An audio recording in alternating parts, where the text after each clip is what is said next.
함께 은혜 나눌 하나님의 말씀은 로마서 1장 8절 한 절의 말씀이 되겠습니다. 로마서 1장 8절 다 찾으신 줄 알고 한 목소리로 함께 공독하여 올리도록 하겠습니다. 먼저 내가 예수 그리스도로 말미암아 너희 모든 사람에 관하여 내 하나님께 감사함은 너희 믿음이 온 세상에 전파됨이로다. 아멘. 자, 우리가 지난 시간에 배워서 교회의 믿음이다라는 그와 같은 말씀을 가지고 함께 더 이어서 은혜를 나누도록 하겠습니다. 그래서 오늘의 말씀에 앞서서 우리가 지난 시간에 여러분들과 함께 은혜 나누었던 말씀들에 대해서 다시 한번 되새김질하는 시간을 갖도록 하겠습니다. 혹시 여러분들 머릿속에서 생각나시는 말씀들이 있습니까? 생각나는 게 있으세요? 제가 상에 대해서 얘기를 했는데 그렇죠? 네.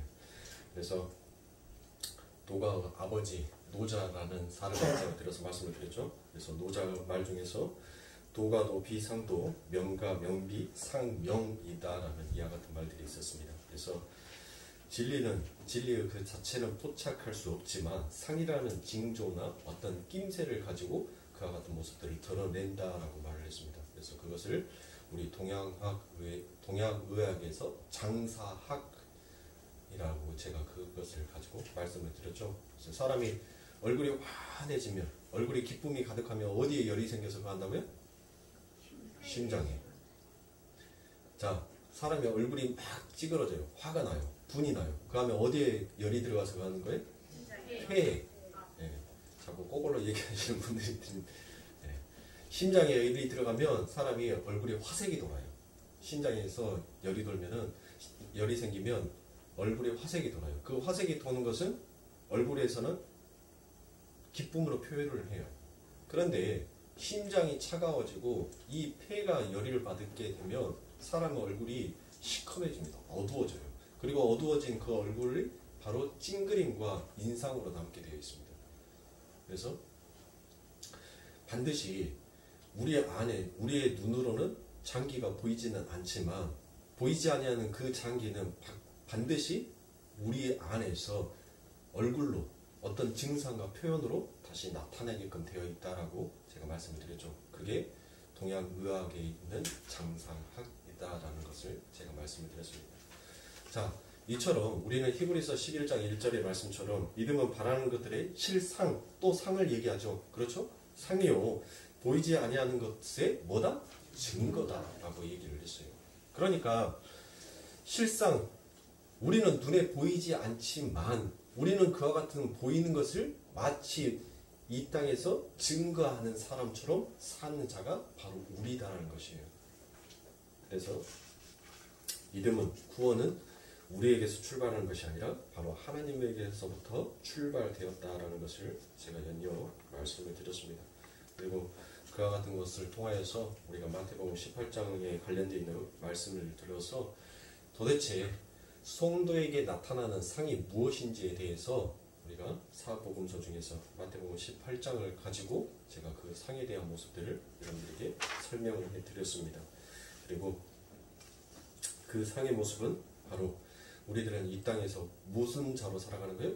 천국의 열쇠, 천국문을 열 수 있는 그 천국의 열쇠로 우리는 이 땅에서 살아가는 자다라고 말씀을 드려서 마태복음 16장에서 내가 천국의 열쇠를 내게 주노니 내가 땅에서 무엇이든지 매면 하늘에서도 매일 것이요 내가 땅에서 무엇이든지 풀면 하늘에서도 풀리리라 하시니라 라고 여러분들에게 말씀드렸던 것은 이거를 여러분들이 대부분 많은 목사님들이 이거를 인과응보 개념으로 세상이 갖고 있는 그 인과응보 관념을 가지고 아버지 하나님의 말씀을 풀려고 하는데 여러분들 그 말씀이 아니에요. 우리는 하늘에서 이미 풀린 자예요. 그런데 하늘에서 이미 우리가 풀린 자인데 우리가 그것을 믿지 못하고 살아간다면 우리는 뭐 한다는 거예요? 이 땅에서 매어서 산다는 것이에요. 뭐에게 매여요? 이 땅은 누구 것이에요? 이 땅은 마귀의 것이에요. 세상의 것이란 말이에요, 아직은. 그래서 우리가 하늘의 실체로서 살지 못하면 반드시 그 마귀가 우리를 매이게끔 되어 있어요. 그러면 그렇게 매이게 되면 하늘에서 뭐 합니까? 아니 아무리 하나님 앞에 선택을 받았다 할지라도 우리가 이 땅에서 하나님의 그 영광을 가리우는 마귀 짓거리를 하면 그게 마귀의 자식이지 어떻게 하나님의 자식이 될 수 있냔 말이에요. 그렇죠. 우리가 이미 하늘에서 우리는 창세 전에 아버지 하나님께서 우리를 선택하여 주셔서 우리는 이미 하늘에서 풀린 자란 말이에요. 그런데 그 풀린 것에 대해서 믿지 못하고 그것이 우리 아버지 하나님께서 주시는 구원의 선물이다라는 것을 내 삶 가운데 실상으로 드러내지 못한다면 우리는 땅에서 매어 있는 자처럼 땅의 마귀에게 속해 있는 자처럼 그렇게 살 수밖에 없다는 것이에요. 이게 인과응보 어떤 세상이 정해놓은 그 관념에서 것이 아니라는 거예요. 성경에 기록되어 있는 복도 여러분들 우리 인간이 가지고 있는 그 복과는 전혀 다른 것입니다. 성경에서 가리키는 복은 뭐가 복이에요? 이 땅에서 복은 뭐가 복입니까? 이 땅에서 복은 잘 먹고 잘 사는 것이 복이에요. 건강하게 잘 먹고 잘 사는 것이 이 땅에서 누릴 수 있는 최대의 복이라니까요. 안 그래요? 그런데 성경에서 복은 이 땅에서 잘 먹고 잘 사는 것이 복이 아니라 하나님과 관계가 있느냐 관계가 없느냐에 따라서 그게 복의 관점이 달라지는 거예요. 그러니까 이 땅에서 하늘에서 매이면 땅에서도 매이고 하늘에서 풀리면 땅에서도 풀린다라는 이 말씀은 너희가 지금 하나님과 관계성이 있느냐 없느냐로 우리가 이 말씀을 비추어 봐야지 네가 이 땅에서 매이면 하늘에서도 매인다라는 말씀을 세상 것으로 세상의 관념으로 우리가 풀어서는 안 된다는 거예요. 우리가 뭘로써 우리가 뭐를 하면은 하늘에서 풀릴 수가 있어요? 내가 뭐를 하면 내가 하는 것은 전부 다 뭐예요? 우리가 하는 것은 여러분들 선한 것이 없어요. 우리는 전부 다 우리의 마음속에서는 뭘 가지고 있습니까? 내가 왕이 되고 싶어하는 그 마음을 가지고 있어요. 그래서 우리들에게 나오는 것은 항상 선이 될 수가 없습니다. 여러분들 진정한 용서라는 것은 제가 조금 이따 이제 후반부에서 용서에 대해서 말씀을 드리겠지만 진정한 용서라는 것은 여러분들 그 안에 어떤 조건도 어떤 시기도 어떤 질투도 어떤 분냄의 논지도 그 안에 있을 수가 없는 거예요. 그러니까 부부싸움을 하는데 자꾸 싸워요. 다툼이 일어나요. 그래서 어느 한쪽이 참아요. 그 참는 것이 용서라고 생각을 합니다. 그게 참는 것이 진짜 참는 거예요, 여러분들? 인간이 용서라는 단어를 우리들이 쉽게 사용을 하는데 우리가 참는 것이 참는 게 아니에요. 우리는 그 참는 것을 그 마음에 차곡차곡 뭐를 쌓냐면 너 언제 한번 너 찍소리도 못하게 앞뒤도 내가 이 말을 했었을 때 너 앞뒤도 나한테 덤비지 못하게끔 너 그거 하나만 딱 걸려봐. 내가 그동안 쌓아놨던 거 전부 다 쏟아내서 너 와그작 해버릴 테니까 내 안에는 그와 같은 마음을 차곡차곡 쌓고 있는데 그와 같은 마음을 갖고 있는데 입으로만 그래 내가 용서해 줄게 라고 말하면 그게 용서냐고요. 내 안에는 지금 뭐가 있어요? 분이 있는데 화가 있는데 그건 용서가 아니에요, 여러분들. 그래서 용서라는 단어도 우리가 쉽사리 사용할 수 있는 단어가 아닙니다. 오직 용서는 하나님께서 우리들에게 사용해 주신 단어예요. 하늘의 용어란 말이에요. 그 하늘의 용어를 우리는 이 땅에서 용서가 무엇인지를 이 세상 가운데 빛으로 소금으로 나타내는 거예요. 용서는 이런 것이다라는 것을 우리보다 너 용서해, 용서를 너 지켜야 돼. 아니 지키지도 못할 법을 하나님께서 알고 있는데 그것을 우리들에게 또 주셨겠냐고요. 예? 뭐라는 거예요? 너희들은 용서할 수 없는 자니까. 하나님께서 너희들을 어떻게 용서해 주셨는지 너희는 그것만 이 세상 가운데서 깨닫고 가면 된다는 거예요. 그래서 성령이 내 안에서 그것을 자꾸 깨닫게 되니까 자꾸 내 자신에 대한 잘못됨을 하나님 앞에서 나는 이러한 자였구나. 정말 이렇게 용서받을 수 없는 자였구나. 그럼에도 불구하고 하나님께서는 나를 용서해 주셨구나 라는 것을 내가 조금씩 깨닫고 알아가지니까 내 형제가 뭐해지더라? 용서가 되더란 거예요. 그들이 어떤 마음으로. 그러니까 자꾸 이 세상에 있는 사람들은 뭐를 쫓아가냐면 보여지는 상을 쫓아가게끔 되어 있어요. 보여지는 상.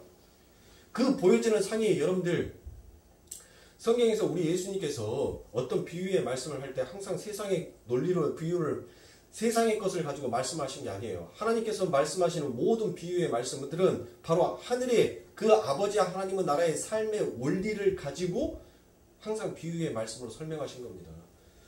자, 100데나리온을 받은 사람.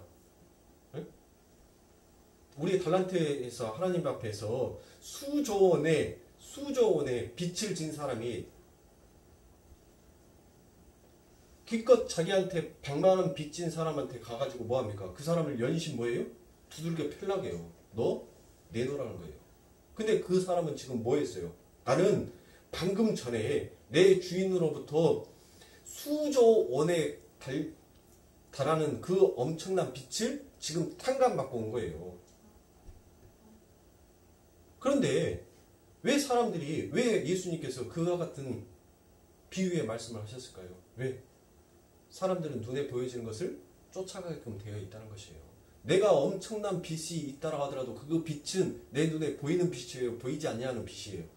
내 눈에 안 보여요. 그 빚은 내 눈에 내가 1억을 빚을 졌든 2억을 빚을 졌든 그것은 그냥 종이대 위에 공짜만 딱딱딱딱딱 찍어져 있는 빚일 뿐이지 실질적으로 내가 만져진 빚이 아니란 말이에요. 그러니까 사람들이 체감을 못하는 거예요. 내가 엄청난 빚을 지고 있다는 것을 실감을 못 느끼는 거예요. 여러분들 은행 대출이 많이 싸졌어요. 그렇죠. 1억 대출 받아봤자 뭐 신용 등급만 괜찮다 하면은 뭐 100만 원 안짝에 해서 이자랑 원금이랑 해서 갚아 나가면 됩니다. 그 개월수가 몇 개월인지 제가 수의 개념이 별로 없어서 아무튼 그런다고 쳐요. 그런데 여러분들 1조 원이라는 돈은 여러분들이 갚을 자신 있으세요? 그래요. 1억은 어떻게 그냥 허리띠 쫄라가면서 안 먹고 안 써가면서 그렇게 어떻게 갚아본다라고 하지만은 1조 원이라는 돈은 여러분들 이자만 해도 1억이 나올 거. 그냥 쉽게 얘기해서 10분의 1을 잡고 그냥 1억이 나온다고 생각을 해보세요. 1억이 매달 1억씩을 여러분들이 원금도 아닌 이자를 내야 된다고 생각을 해보세요. 여러분들 살겠어요? 나는 못 살겠어요. 그렇게 하면 나는 못 살 것 같아요. 나는 버타서 죽을 것 같아요. 아마 제 성격에는 그거 돈 안 만들어지면은 막 속이 타가지고 잠도 못 자고 먹지도 못하고 그 안에도 제가 조금 가상가상해서 조금만 좀 신경을 쓰면 거의 밥맛이 없어져요. 그 밥을 좀 살을 찌려면은 밥이 맛있어가지고 막 밥이 꿀이어가지고 이렇게 먹어야 되는데 그냥 밥태기가 그래 너라도 넘겨야지 내가 버티지. 그 마음으로 밥을 먹으니 이놈의 밥알이 뭐 하겠습니까? 그래 내가 너 죽지 않을 만큼 에너지 내가 만들어 줄게 하고 지도 그렇게 할 거 아닙니까? 야 내가 너 사랑해. 너 왜 이렇게 맛있냐? 야 너 진짜 내가 소화 능력만 더 좋다면 너를 그냥 한 가마니를 먹어버리고 싶어 라고 생각하는 사람은 아니 쌀도 그만큼 자기가 사랑을 해주니까 사랑을 받으니까 그 안에서 에너지를 막 소비해낼 거 아닙니까? 응? 마찬가지예요 여러분들. 마찬가지라고요. 우리가 예수님을 얼마만큼 사랑하느냐에 따라서 그 예수님의 사랑이 우리들의 삶 가운데 보여지는 실체처럼 드러나게끔 되어 있는 거예요. 그런데 내가 마지못해서 그래 이렇게 가다 보면은 불쌍한 구원이라도 얻어서 그래 성경에는 뭐 불쌍한 구원 얘기를 하던데 불쌍한 구원이라도 얻어서 그래 내가 천국 문턱이라도 밟으면 되지. 그 마음 가지고 있다가는 여러분들 문턱도 못 밟을 수가 있다는 것을 성경에서는 항상 메시지로 경고하고 있는 것입니다. 우리 오늘 말씀을 들어가서 제가 지난 시간에 그와 같은 말씀을 드리면서 마지막으로 지난 시간에 했던 말씀이 출애굽기 30장 15절부터 16절의 생명의 속전이라는 것을 가지고 제가 말씀을 드렸죠. 그래서 생명의 속전이라는 것은 부한 자도 메세게, 가난한 자도 메세게. 몇 개를 내려야겠어요? 반세개를 내려야겠잖아요. 반세개. 그렇죠? 부자락에서 더 낼 필요도 없고 가난한 자닥에서 덜 낼 필요도 없다. 너희들은 무조건 그 반세개를 내야 된다라고 했는데 지금 베드로가 지금 예수님이랑 같이 들어가는데 야, 네 스승가락 해서 한 세개를 내라고 합니다. 그러니까 지금 베드로가 뭐 합니까? 그 속전에 대해서 하나님 쟤들한테 이것을 주는 것이 맞아요? 라고 말을 해요. 예수님한테 물어봐요. 예수님께서 뭐라 합니까? 그래 이 세상의 것은 이 세상의 것이니까 이 세상의 것에 맞춰서 해라라고 얘기를 합니다. 그래서 베드로에게 시켜서 뭐라 합니까? 너 물고기 잡아. 그래서 그 물고기 잡은 첫 물고기에 한 세겔의 돈이 들어가 있을 거니까 그 세겔을 너와 내 것으로 내라라고 얘기를 합니다. 그렇죠? 자, 이렇게 생명의 속전은 부한 자나 가난한 자나 지금 돈을 가지고 얘기를 하는 것이 아니죠. 뭐를 가지고 얘기를 하는 거예요? 하나님께서 우리 인간에게 베풀어준 그 구원은 똑같다는 거예요. 똑같다는 거. 크고 작음이 없다는 것이에요. 부자라고 해서 하나님께서 더 그에게 큰 믿음을 허락해주고 더 큰 구원을 주고, 가난한 자여서 게으른 자여서 하나님께서 적은 구원을 주고, 그 개념이 아니에요. 그 논리가 아니라고요. 하나님께서 주시는 구원은 전부 다 같다는 것이에요. 똑같이 하나님께서 주셨다는 것이에요.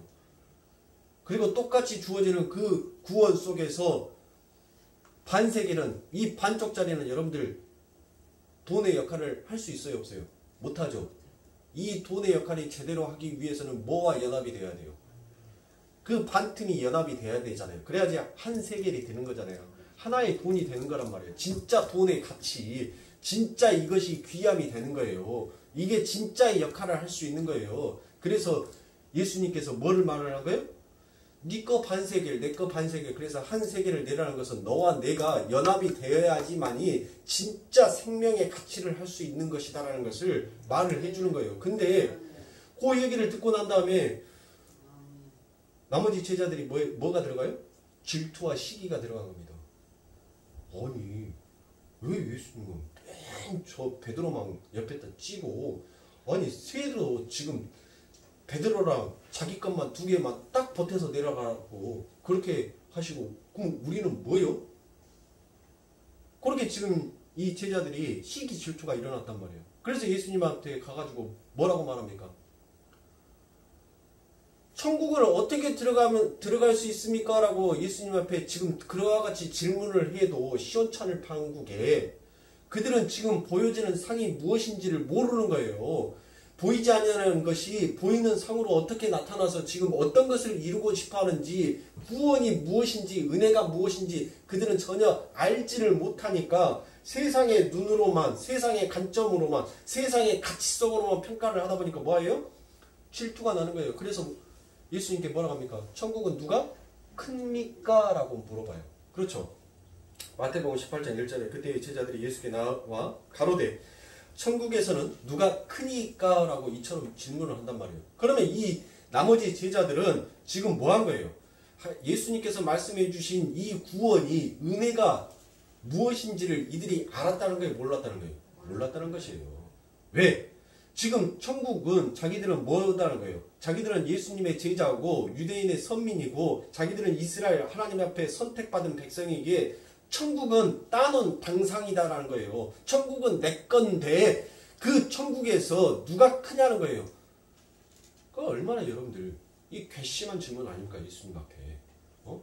우리가 어떠한 상태에서 구원을 받았는지를 안다면 하나님 그 천국은 어떻게 들어갈 수 있습니까? 라고 지금 질문을 해야 될 판국에 그 천국에서 누가 크고 누가 작냐라는 것을 지금 크고 작음을 얘기한다라고 논하는 것이 그게 바로 인간의 지혜의 본성이에요. 그때 예수님께서 뭐라고 합니까? 그 제자들한테 마태복음 18장 3절부터 5절에 가라사대 진실로 너희에게 이르노니 너희가 돌이켜 어린 아이들과 같이 되지 아니하면 결단코 천국에 들어가지 못하니라. 그러므로 누구든지 이 어린 아이와 같이 자기를 낮추는 그이가 천국에서 큰 자니라. 또 누구든지 내 이름으로 이런 어린 아이 하나를 영접하면 곧 나를 영접함이니 라고 되어 있습니다. 자, 여기에서 여러분들 어린 아이다라고 되어 있는 것이 바로 헬라어로 파이디온입니다. 파이디온. 이 헬라어에서 어린 아이를 가리킬 때 2가지의 단어를 사용을 합니다. 하나의 단어는 테크논이에요. 테크논. 이 테크논이라는 것은 바로 3, 4세의 어린이를 가리켰었을 때 헬라어에서는 테크논이라는 말을 씁니다. 그런데 지금 여기 마태복음 18장에서 쓰는 예수님께서 가리키는 이 어린 아이다라는 것은 바로 파이디온입니다. 파이디온? 어디에서 유사한 말을 들어봤죠? 어디에서 들어봤습니까? 히브리서에서 여러분들 징계다라는 말을 사용을 했었을 때 파이데이니아라는 말을 여러분들 기억하시죠? 거기에서 유래된 단어가 바로 파이디온입니다. 이 파이디온이라는 것은 왜 파이디온이라고 얘기를 했냐면 이제 7, 8세가 되면 뭐를 알아요? 말귀를 알아먹기 시작해요. 그 말귀를 알아먹기 시작할 때부터 뭐가 일어난다는 거예요? 이제 그때부터 징계가 징책이 일어난다는 거예요. 근데 그 징계가 죽이기 위한 징계입니까? 아니죠. 어린아이에게 야 이것은 조심해야 되는 거야. 이거는 뜨거운 거야. 이거는 위험한 거야. 찾기를 건널 때는 항상 좌우를 살피면서 걸어가야 되는 거야. 학교 갔다 와서는 반드시 숙제를 해야 되고 공부를 해야 되는 거야. 손을 씻어야 되는 거야. 아침에 일찍 일어나야 되는 거야. 이와 같은 징계가 여러분들 그 아이를 죽이기 위한 거예요? 아니죠. 그 아이가 정말 올바르게 사회의 구성원으로서 정말 성장해 나아가기에 필요한 거잖아요. 그러니까 지금 예수님께서 말씀하시는 것은 이 파이디온이라는 이 어린 아이를 가르쳤다는 것은 이 아이는 뭐라는 거예요? 지금 이 아이가 너희가 생각하는 그 세상의 구조 속에서 큰 자와 작은 자의 구조가 아니다라는 거예요. 그러니까 이 어린 아이는 뭐한 자예요? 경쟁 구조 속에서 속해 있는 자가 아니라 이 어린 아이는 그 큰 자가 되기 위해서 아니 어린 애기가 여러분들 한번 보세요. 어린 애기가 큰 자 어른이 되기 위해서 어른과 경쟁을 합니까? 아니죠. 이 7, 8세의 어린 아이들을 보면 그저 어른은 뭐의 대상이에요? 자기를 지켜주고 보호해주는 대상이지 그들이 나의 삶 가운데 있어서 그 자리를 내가 반드시 차지해야 되는 경쟁의 대상이 아니다라는 것이에요. 그러니까 예수님께서는 지금 이 말씀을 하는 거예요. 너희가 정말 하나님이 누구인지를 알면 그 하나님과 경쟁하는 자가 아니라 그 하나님을 전적으로 의지하는 자, 그 자만이 자기를 부인하는 자고 그 자만이 어디에 들어올 수 있다? 천국에 들어올 수 있는 자다라고 얘기를 하는 거예요. 그 자만이 누구를 섬길 수 있는 거예요? 나를 영접할 수 있는 거예요. 나를 섬길 수 있다라고 얘기를 하는 거예요. 자, 그러니까 자기를 낮추며 들어갈 수 있다라는 하나님께서 어떤 내가 나의 자신을 어린아이처럼 나를 낮춰버리면 그래 나는 천국에 들어갈 수 있다라는 하나님께서 그 방법론을 가르쳐 주신 것이 아니라 하나님께서는 반드시 너희들을 이 어린아이처럼 하나님만을 의존할 수밖에 없는 존재로 만들어 놓으시고 그와 같이 너희들도 그와 같은 자로 하나님께서 성장시켜 버리실 것이다라는 하나님의 구원론에 관련되어 있는 이야기인 것입니다. 왜? 5절에 나오는 말씀처럼 그렇게 세상에 정립해 놓은 높은 자리, 낮은 자리의 구분이 없이 자기의 어린 아이됨을 인정하는 자만이 아무런 부담 없이 어린 아이를 영접할 수 있게 되는 것이고 그러한 자가 바로 은혜를 받은 자라는 말씀을 하시는 것입니다. 그게 예수를 영접하는 것입니다. 그래서 나라는 존재의 무력함과 불가능함을 자각하지 못하고 어떻게 예수를 영접할 수 있겠습니까? 그렇죠. 나에게는 힘이 있는데 나에게는 약함이 없는데 나에게는 부족함이 없는데 아니 그렇게 모든 것이 부족함이 없고 모든 것이 약함이 없는 자가 어떻게 여러분들 그 부족함에 대해서 이해하고 알 수가 있겠냐고요.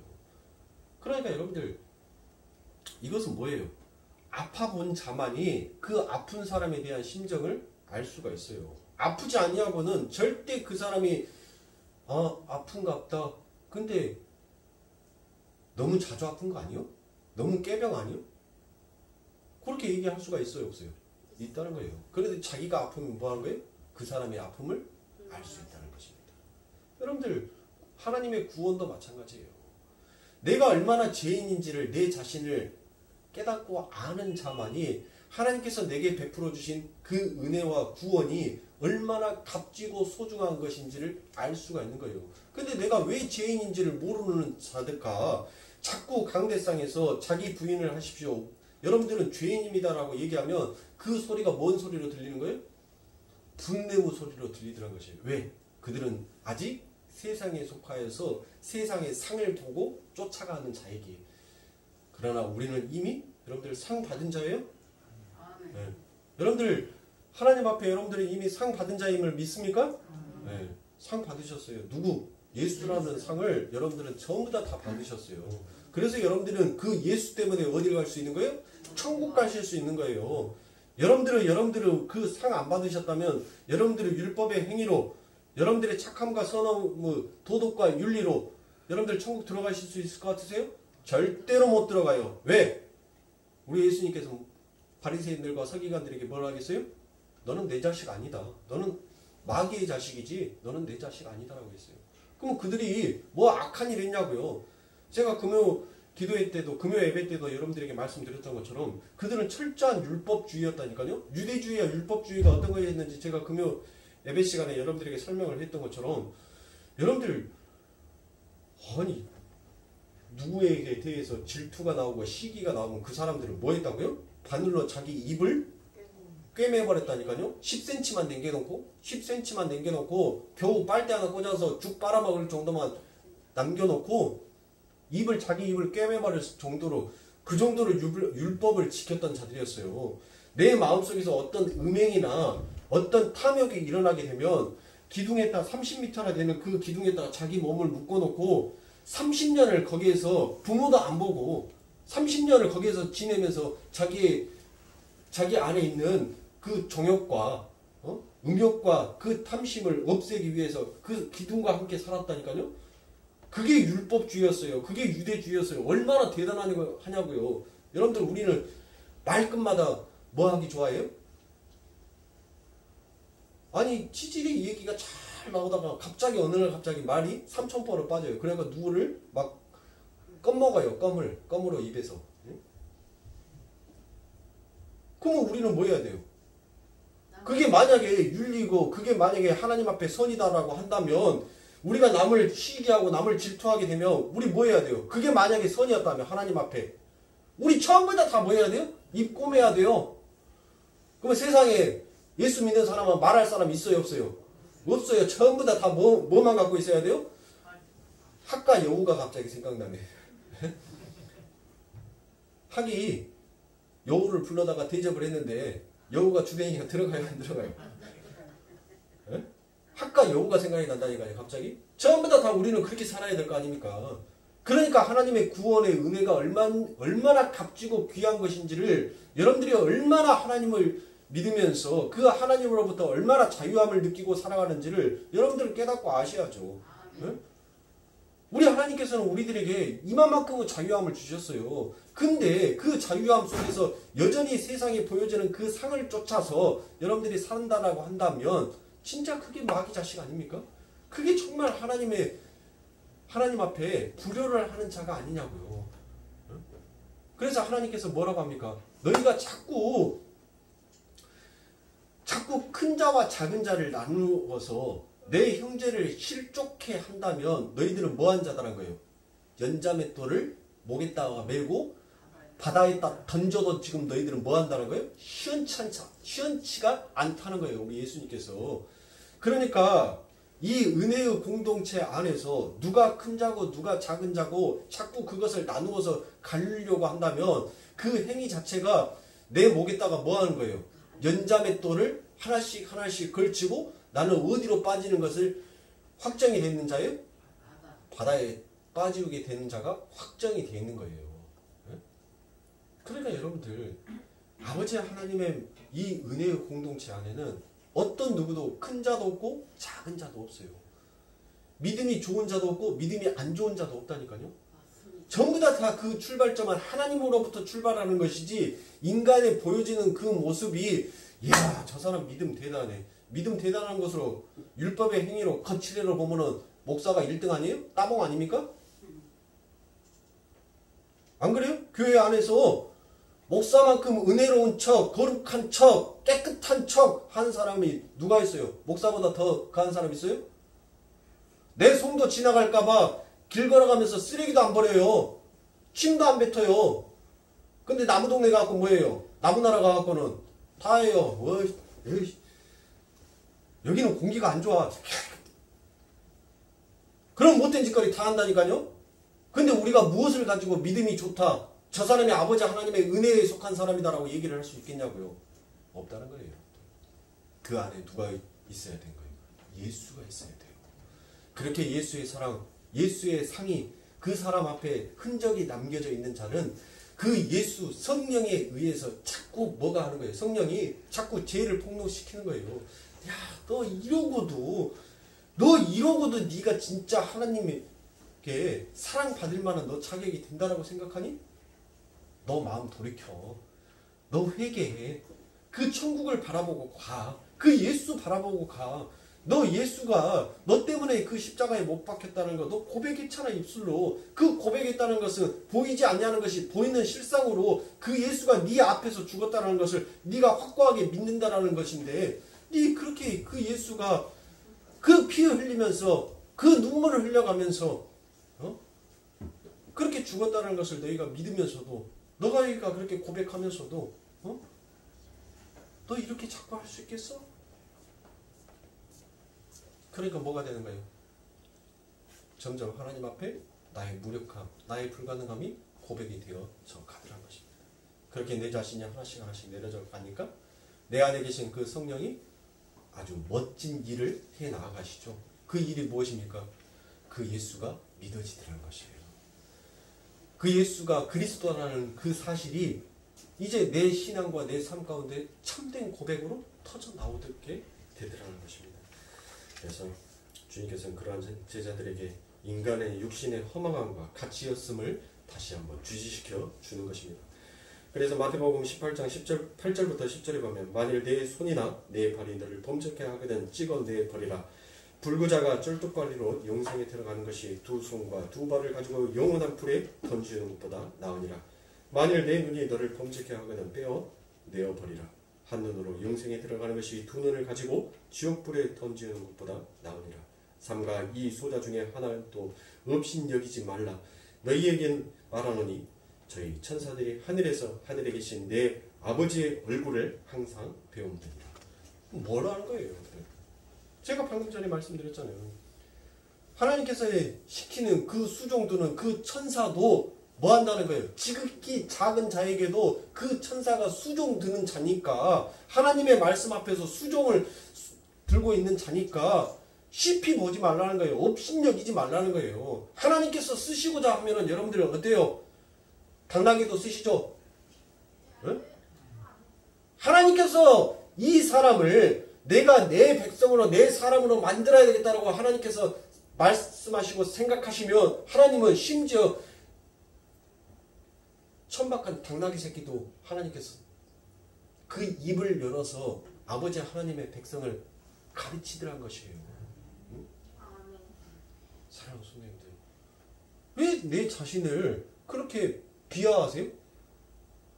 당당하세요. 여러분들 세상의 평가 따위에 여러분들의 마음이 흔들린다면 여러분들이 어찌 만군의 여호와 전능하신 하나님을 믿는다라고 여러분들이 그와 같은 입을 열며 고백할 수 있겠습니까? 자신감을 가지세요. 세상이 불러주는 세상의 바람에 의해서 헛된 허망한 욕망의 그 가치에 의해서 여러분들이 흔들리시면 안 돼요.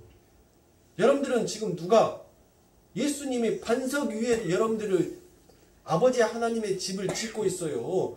그 전까지 예수 믿기 전까지는 여러분들이 모래 위에 여러분들의 집을 짓었다면 이제는 여러분들의 삶이 바뀌었다니까요. 모래 위가 아닌 반석 위에, 예수라는 반석 위에 여러분들의 집들이 점점 이렇게 자라나고 있는 거예요.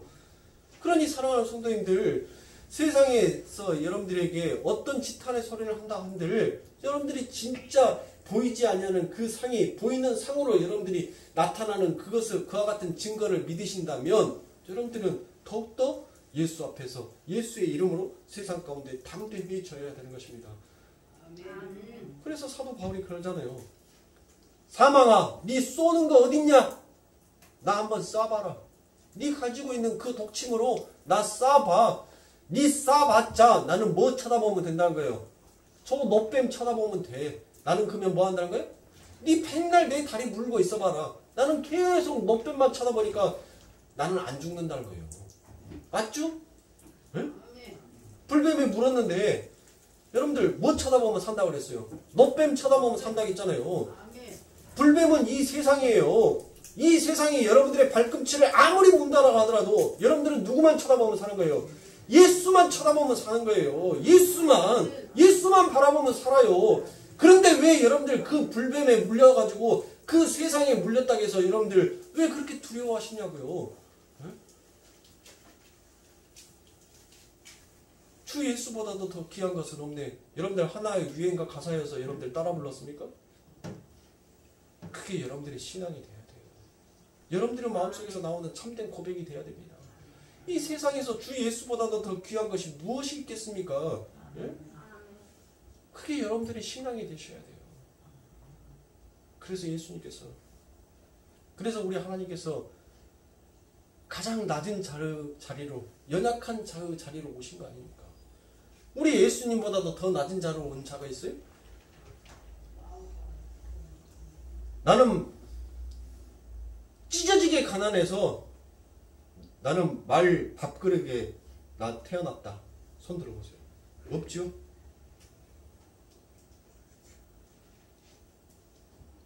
다 여러분들 산파 불러다가 뜨신 물 가져다가 가세 소독해나, 가세라 하니까 독하네. 가위 소독해놔다가 그렇게 해가지고 그렇게 하고 여러분들 태어났어요. 응? 우리 예수님처럼 그렇게 태어나지 않으셨다니까요. 그런데 그 예수님을 세상은 뭐라게? 저렇게 연약한 자, 저렇게 힘없는 자, 저렇게 불쌍한 자라고 욕을 해요. 그게 우리란 말이에요. 우리. 근데 그 불쌍한 자, 그 연약한 자가 가장 강함으로 여러분들 드러나잖아요. 세상에서 많은 사람들의 이름들은 사라집니다. 시간이 지나면 사라져요. 세월이 지나면 사라집니다. 잊혀지게 되어 있어요. 그런데 예수의 이름은 이 인류의 역사상 영원히 잊혀지지 아니하는 이름으로 항상 남아있습니다.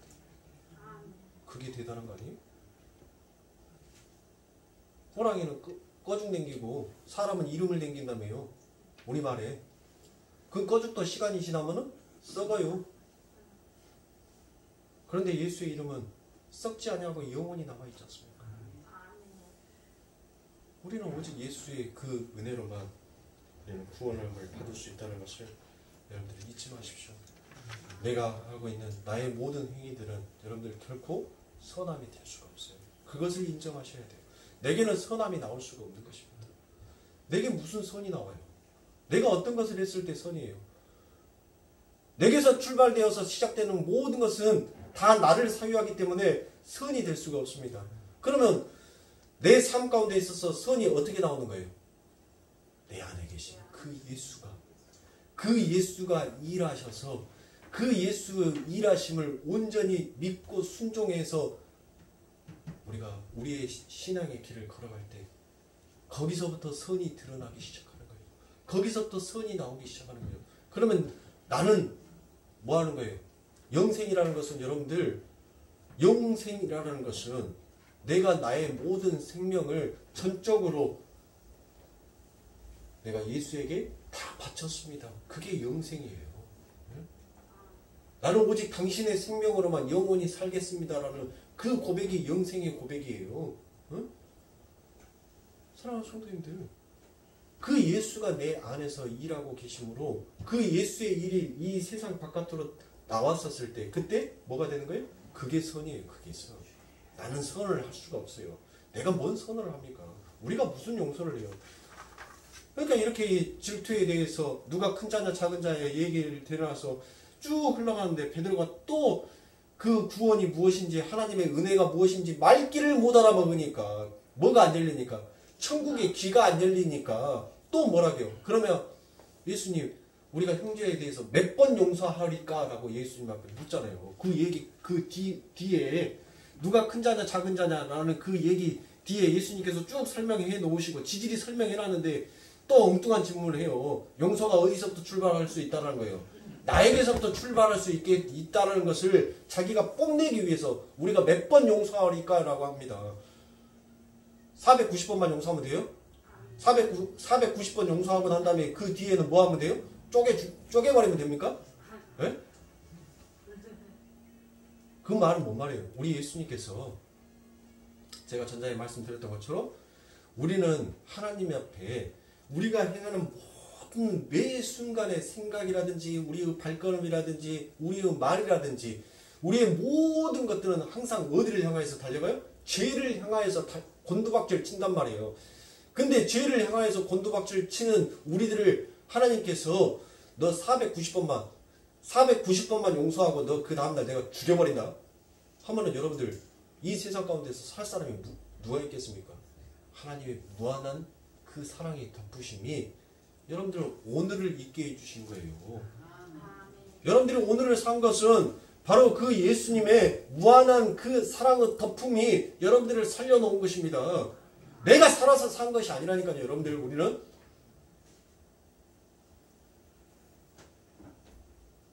우리는 하나님의 은혜가 아니면 하나님의 생명의 존엄함이 아니면 우리는 살 수가 없는 자예요. 내가 내 코로, 내 두 코로, 내 두 폐로 숨 쉰다고 해서 내가 살았다라고 할 수 있는 것이 아닙니다. 우리는 언제 죽을지를 몰라요. 여러분들 제가 하나님 앞에 두 손 두 발 다 들었던 이유가 뭔지 아세요? 제가 고등학교에서 근무하다가 출장을 갔는데 13중 추돌 사고가 났어요. 13중 추돌 사고. 덤프차가 새벽에 모래를 싣고 올라갔다가 그 빈 차로 내려왔어요. 빈 차로 내려오면서 그 사람이 깜빡하고 졸아버린 거예요. 근데 여러분들 졸음운전이 무서운 것은 이 덤프차가 고속도로를 몇 킬로로 달리죠? 100킬로죠. 100킬로 그 속도로 브레이크 밟을 지정신이 아닌데 지금 자기는 다른 세상 가 있는데 그 100킬로 속도로 그대로 밀고 와버렸는데 그 밀고 와버렸던 첫 번째 차가 제 차였어요. 25톤 덤프차가 100킬로 속도로 제 차를 먼저 때리고 덤프차에 무게와 속도가 있으니까 제가 제 차를 가지고 완전히 범퍼한 거예요. 그냥 13대 차를 다 밀고 간 거예요. 차들이 그 속도가 있으니까 튕겨져서 가드레일 받고 옆으로 가는 차, 이쪽으로 가는 차, 이쪽으로 가는 차 13대가 그 아수라장이 되었다니까요. 그런데 하나님 보호하사 13대의 차량 중에서 여러분들 사망자가 한 명도 없었어요. 전부 다 철가상만 딱 있고 그날 저녁에 링거 맞고 다 퇴원했어요. 제가 이틀 만에 깨어났거든요. 제가 꿈속에서 하나님께서 어떤 보이지 않는 형상으로 제 귀뜸에다 그렇게 말씀해 주시라고요. 다음번에 네 목숨이야. 그런데 여러분들 뉴스에서 보면 뭐 3중 추돌 사고 났는데 사람이 몇 명이 죽었대요. 누가 살았다라고 장담할 수가 있냐고요. 13중 추돌 사고에서도 여러분들 저 보세요. 어디 불편한 곳 있습니까? 어디 이상한 데 있어요 얼굴? 저 여기서부터 여기까지 딱 철과상 이거 입었어요. 여기서부터 여기까지. 뼈 하나 부러진 것도 없이. 그리고 난 다음에 제가 항복했습니다. 나 당신 길 갈게요. 이제 나한테 그러면 근데 인간의 뻔뻔함이 내 목숨 살려준 것만으로도 감사한데 거기다가 뭔 조건 난 줄 아세요? 정신 차리고 난 다음에 나 당신 길 갈 테니까 당신 나 도와주시라고. 나 안 도와주면 나 안 가. 내가 왜 그 고난의 길을 걸어가야 돼? 내가 왜 잠 못 자고 내가 병자들 목사님 와서 기도해 주세요 하면은 내 잠 못 자가면서 내 생활 쪼개가면서 나는 항상 긴장 속에서 내가 그 인생을 살아야 되는데 당신 내게 은혜 안 베풀어주면 나 그 길 왜 가냐고. 그거 고생의 길인데 차라리 죽으면 죽었지. 아니 그때 거두어 가시지. 살만하니까 하나님 앞에 대놓고 고말을 하고 있더라고요. 네? 근데 하나님의 은혜가 알았다는 거예요. 내가 너 은혜 베풀어 줄게. 이제부터 내가 너 끌고 갈게. 네가 젊었을 때는 네 마음대로 네 띠 메고 네가 하고 싶은 대로 네가 회집고 다녔지만은 여러분 하나님 앞에 제가 고백했을 때 하나님 나 이거 하고 싶어요. 이런 직장 생활 한번 해보고 싶어요. 이런 삶 살아보고 싶어요. 전부 다 해줬어요. 하나님께서. 내 마음대로 내가 원하는 대로 띠 메고 다 다녔다니까요. 여러분들. 부모 등골 빼먹고 상당히 많이 빼먹었죠. 응? 그 뒤치다거리 하느라고. 나는 좋았지.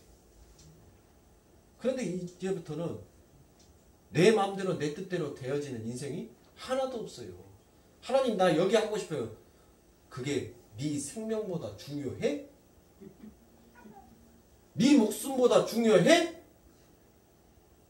생각해보니까 아니 그까짓 거 해도 그만이고 안 해도 그만이거든요. 에? 왜? 아니 나라는 존재가 없으면 그 일을 굳이 해야 될 이유성이 뭐가 있냐고요. 없죠. 내려놓고 네 길 가. 내가 만들어 놓은 그 길만 가는 거예요. 여러분들 지금도 허리가 설교 딱 끝나고 난 다음에 딱 강대상에서 내려가지고 차에 딱 앉으면 밑에가 없는 것 같아요. 지금도 서 있으면 지금도 서 있으면 왼쪽으로 막 저려요. 그래서 힘드니까 좀 이놈의 하나님 오늘은 좀 짧게 근데 그게 제 마음대로 돼요? 이 시간에 나는 없는 거예요.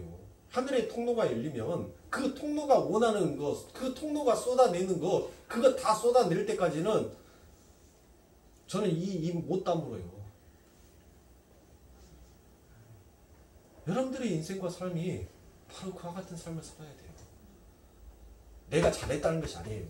하나님께서 보잘것없는 저도 이렇게 하나님께서 나를 들어서 쓰시는데, 존귀한 우리 사랑하는 성도님들을 하나님께서 안 들어 쓰시겠어요? 하나님께서 일 안 하시겠어요? 내가 믿는 하나님 따로 있고 여러분들이 믿는 하나님 따로 있습니까? 그러면 우리는 어떤 하나님 믿고 있어요? 우리는 똑같은 하나님 믿고 있어요. 에베소서에서 말씀하시잖아요. 믿음도 하나요, 성령도 하나요, 하나님도 한 분이시다라고. 우리는 그 한 분인 하나님을 믿고 있어요. 그 한 분인 하나님을 여러분들을 들어서 지금 일하고 싶어 하시는 거예요. 그러니까 하나님을 믿으세요. 여러분들이 믿은 만큼, 여러분들이 찾은 만큼, 하나님의 이름을 부른 만큼 하나님께서는 여러분들에게 일하십니다. 아멘. 사랑하는 성도님들.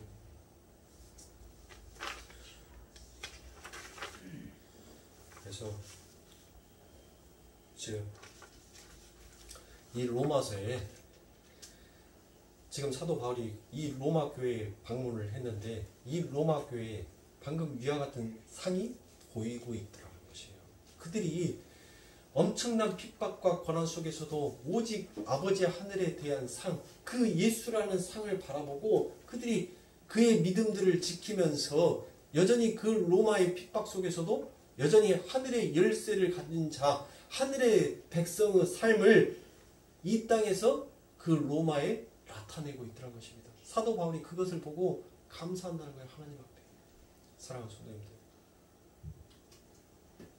목회자도 마찬가지예요.